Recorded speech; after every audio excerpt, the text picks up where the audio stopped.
ज़ाहिर है सब रिफॉर्म्स की बात करते हैं, टैक्स रिफॉर्म्स, इंफ्रास्ट्रक्चर रिफॉर्म्स। अब जब ये कुछ रिफॉर्म सामने आए तो इस पर बड़ा रिएक्शन सामने आ रहा है, बिजनेस कम्युनिटी का भी, सैनिटर्स का भी। एफबीआर को गिरफ्तारी के अहकाम दे दिए गए, इख्तियारात दे दिए गए, तो इससे क्योस पैदा हो सकता है। क्या राय है आपकी इस पर?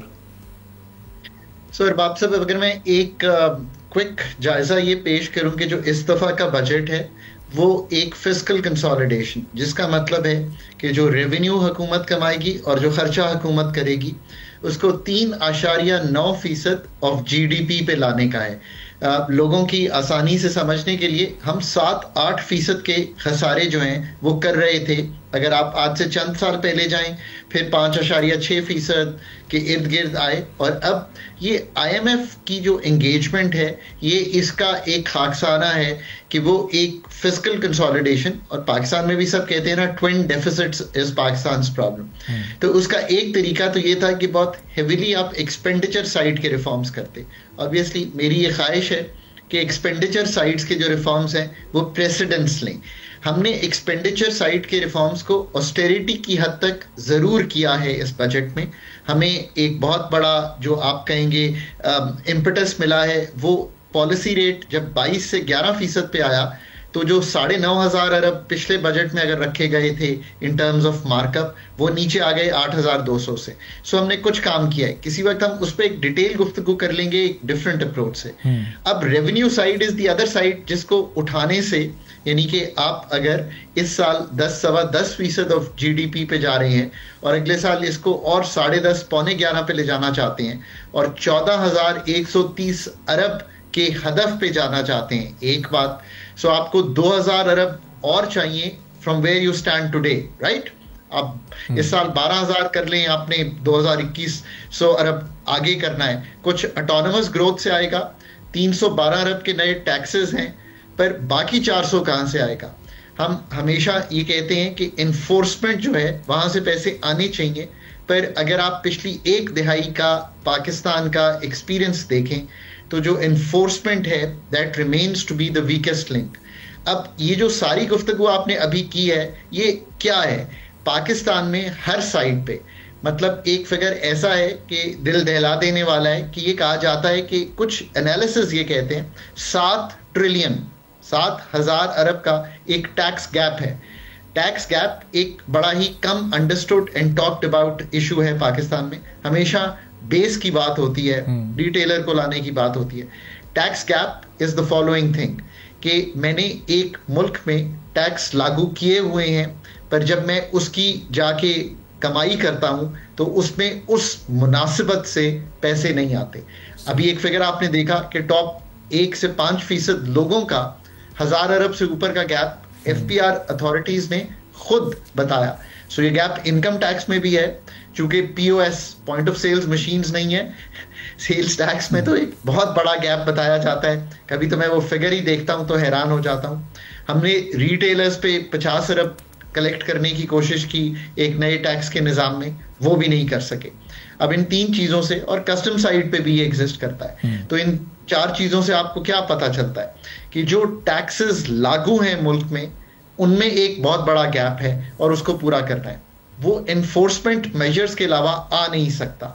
अब इन्फोर्समेंट मेजर्स जो अब जिनकी आप गुफ्तगू कर रहे हैं, जो चीफ कमिश्नर को ये पावर दी जा रही है अरेस्ट की, और उसके ऑफ कोर्स सेफगार्ड्स बिल्ड करने पड़ेंगे।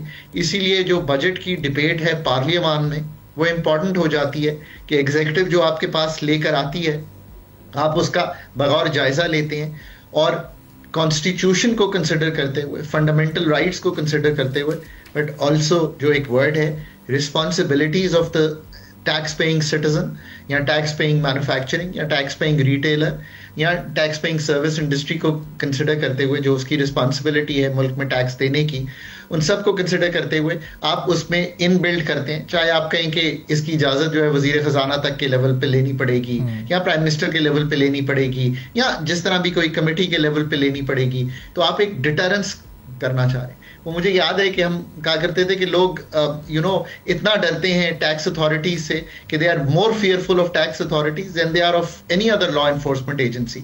ये बात पाकिस्तान में यहां तक तो दुरुस्त है कि लोग एफबीआर को या हमारी पीआरएस जो प्रोविंशियल अथॉरिटीज़ हैं उनको दे थिंक कि उनका जो वे ऑफ डीलिंग है वो वैसा नहीं है जैसा होना चाहिए। बट ये भी बात दुरुस्त है कि उस तरह की अगर डिटरेंस होती, और वो तो तभी हो सकती है ना कि आप ऐसे केसेस बनाएं, चाहे आप सेल्स टैक्स पकड़ रहे हो, चाहे आप अभी आप ये देखिए कि एक तो ये तरीका है, पर इसके और भी तरीके हैं जो हम प्रेजेंट करना चाहते हैं। मतलब ई स्टैंप्स जो हैं जो आप सिगरेट्स पे लगाते हैं, उसे आपको पता है कि कितने सिगरेट मुल्क में बिकने हैं। इसी तरह सीमेंट पे, इसी तरह जो आपका शुगर है उस पे, और इस पे बहुत अरसे से काम हो रहा है, ये आज की बात नहीं है। मुझे ये भी याद है कि when I was with government तो हमने ये कोशिश की कि हम ये करें, ये काम शुरू हो गया था, पर it takes a long time to do this because obviously vested interest हैं। हम टर्किश मॉडल लेके आए थे पाकिस्तान में कि ये किस तरह ई स्टैंपिंग की जाए ताकि हम ये काम कर सकें। So that's the second thing. The third thing now that also ये डिटरेंस, एक ये चूंकि हाईलाइट हो गई है, मैंने एक सेकंड बता दी, एक थर्ड डिटरेंस है, वो ये है कि मैं आपकी ऑर्गेनाइजेशन का, फॉर एग्जांपल बोल का, अगर ऑडिट करना चाहूं, which means के ऑडिट कैपेसिटी होनी चाहिए, so they are going to hire 1600 people to do your audit, because problem क्या है यार, हम सेल्फ असेसमेंट के निजाम पे है ना, तो उसमें तो फिर जो ऑडिट है that becomes linchpin. My wife is a PhD in taxation and auditing. She advises 25 countries.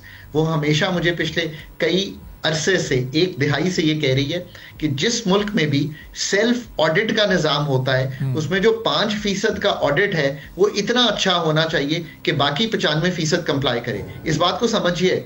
अब मैंने आपको 3 तरह की डिटरेंसेस बताई हैं, ये जो तीसरी है इसकी भी कैपेबिलिटी अथॉरिटीज कह रही है हम 1600 अफराद के साथ जो ऑडिटर्स होंगे बिल्ड करने की कोशिश करें। अब मैं आपको एक चौथा निजाम बताता हूँ। So we are building for some other country, जो एक निजाम जो AI के थ्रू ये काम करेगा सारा। अब पाकिस्तान को ये भी बिल्ड करना है जिसमें डेटा रिच कंट्री पाकिस्तान है। Pakistan is one of the best data rich countries. I know your travel, I know your utility bills, I know your bank data, I know your